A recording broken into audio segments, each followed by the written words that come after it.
Hello guys, আসসালামু আলাইকুম। আসলে আমরা আজকে জুমার নামাজ শেষে ফতেহাতে যাচ্ছি।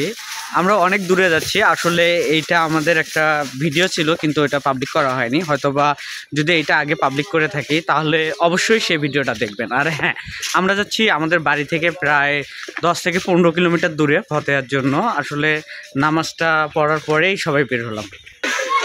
আসলে আমরা অনেকটা পথ আজকে পাড়ি দিলাম, প্রায় 3 কিলোমিটার হেঁটে এখন পর্যন্ত এই জায়গায় আসছি। আমাদের আরও প্রায় 5-6 কিলো হাঁটতে হবে। আপনারা সঙ্গে থাকবেন। আর হ্যাঁ, আমাদের সাথে মানে কয়েকজন ফতেহাখোর আছে। আপনারা অবশ্যই বলবেন যে আপনাদের এলাকাতে সভাপতি আসলে বলবেন আপনাদের এলাকাতে এই খাওয়াটাকে কি বলে, মানুষ মৃত্যুর পরে যে খাওয়াটা গ্রামবাসীকে দেয়, এই খাওয়াটার নামটা অবশ্যই কমেন্ট করে জানাবেন। আসলে আমরা অনেকটা পথ আবারও পাড়ি দিচ্ছি। আমাদের সাথে আরও কয়েকজন যোগ দিচ্ছে ফতেহা গ্রুপের জন্য। আপনারা অবশ্যই সঙ্গে থাকবেন। আর আপনাদের দাওয়াত রইল, আপনারা অবশ্যই আসার চেষ্টা করবেন। আসলে আমরা দীর্ঘপথ পাড়ি দিয়ে প্রায় কাছাকাছি এখনও পৌঁছায় নাই। আমাদের মানে সব মেম্বারগুলো হেঁটে আসতেছে, তো একটু ক্লান্ত লাগতেছে। আর হ্যাঁ, আপনাদের এর মাঝে একটা কথা বলে রাখি। আসলে আমরা যেটা এখন খাইতে যাচ্ছি, অনেক ধর্মীয় লোক হয়তো বা এটাকে অনেক কিছু বলে থাকে। আসলে এই ইয়েটা তুলে দিচ্ছে ওনারা, আমরা জানি না কতটা সত্য। কিন্তু একটা জিনিস আমরা অনুভব করি, যখন ফতেহাটা ছিল মানে আমরা যখন ছোট, তখন আমরা কলার ঢুমলাতে খাইতাম, অনেক মজা লাগতো। তখনকার সবার সাথে যে ভালোবাসা বনতটা ছিল, এখন ইদানিং সেই ভালোবাসা আর বনতটা নেই।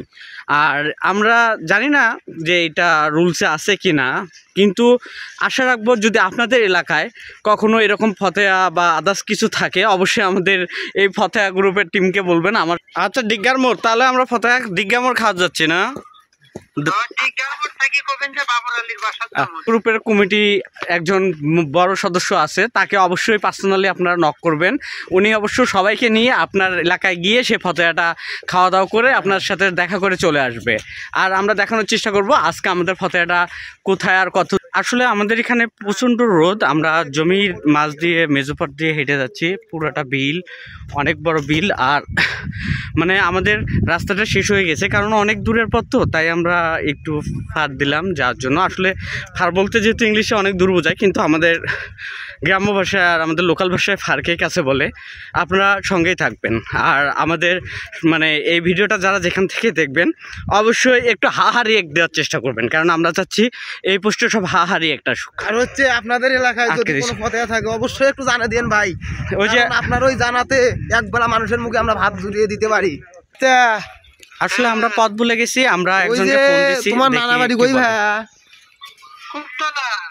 কুপতলা।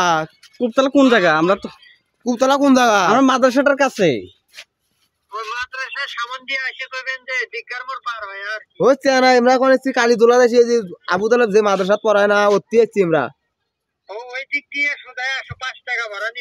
ওখান থেকে 5 টাকা?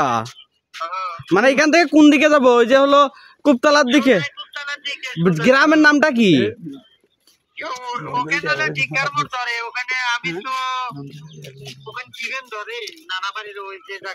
ওই বাংলা বাজার গলি কয় একটা সামনে। আচ্ছা, ডিগ্গার মোড়, তাহলে আমরা ফতেহা ডিগ্গা মোড় খাওয়া যাচ্ছি না। আসলেন না যে? আসলেন না যে? আমি গেলাম না, ওই যে ঝামেলা অফিসের মধ্যে। আচ্ছা, ও আচ্ছা, ঠিক আছে। হোক ভাই, আমার ওই যে ছোটখাটো একটা টিম নিয়েছি, তো 4-5 জন আছে। আচ্ছা, ঠিক আছে। না, সাজুর নাম্বারটা আমাকে না পাঠিয়ে দাও তো। আচ্ছা, ঠিক আছে। আসলে আমরা এখনো মানে জায়গাটা খুঁজে পাইনি। আমরা মানে যাচ্ছি অনেক দূর এখনো আছে। এখান থেকে নাকি আরো 5 টাকার ভাড়া। আপনারা সবাই শুনলেন, হয়তো বা অনেকে ভাববেন যে এগুলো ফাজলামো। আসলে আমরা রিয়েলি যেগুলো ভাই প্রচুর খিদে লাগিয়ে গেছি, আমরা আসলে যেগুলো ভিডিও নিয়ে আসি সবসময় রিয়েল ভিডিও নিয়ে আসার চেষ্টা করি, কারণ আমরা বাস্তবতাকেই ভালোবাসি। আর আমাদের ভিডিওগুলো সবসময়ের জন্য রিয়েল থাকে। যারা আমাদের এই ভিডিওটি দেখবেন অবশ্যই একটি লাইক এবং শেয়ার করবেন। আর যারা ইউটিউব থেকে দেখবেন অবশ্যই সাবস্ক্রাইব সাবস্ক্রাইব করবেন। যারা আমার এই ভিডিওটি থেকে সাবস্ক্রাইব করবেন তাদের জন্য থাকলো আমার পক্ষ থেকে অফুরন্ত ভালোবাসা। সবাই ভালো থাকবেন, সবার কাছ থেকে আমরা বিদায় নিচ্ছি। একটু বলে দেই হ্যাঁ, সবাইকে ফতেহার দাওয়াত দিয়েছে। অবশ্যই ভালো থাকবেন, সুস্থ থাকবেন, আর আপনার অপেক্ষায় আমরা রইলাম। যে কোনো সময় আমাদের দাওয়াত করতে ফ্রি এশো আইডিতে শরীফকে নক করবেন, ও সবাইকে নিয়ে চলে যাবে আপনার এলাকায়। ধন্যবাদ।